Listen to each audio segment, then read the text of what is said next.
सत्ता मिळवून देणाऱ्या लाडक्या बहिणी 2 महिन्यात एका कोटींवरती गेल्यात, पण आमच्या दिव्यांगाचे सर्व निर्णय होऊन सुद्धा अजूनही त्यांना अनुदान मिळत नाहीये।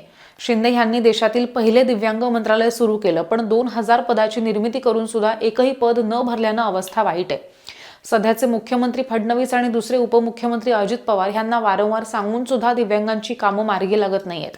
इतर राज्याच्या तुलनेनं महाराष्ट्रात फक्त निम्म अनुदान दिव्यांगांना मिळतंय।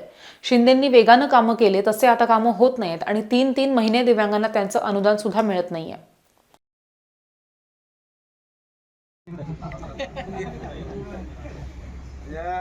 पाय नसणाऱ्यांना त्यांना सरकारला असं वाटतं का ज्याला पाय नाही आपण बोलावणार, पण मार्चचं आंदोलन मात्र अतिशय मोठं आणि चांगल्या प्रमाणात आणि कसं येता येईल, रेल्वेनं विदाऊट तिकीट येता येईल का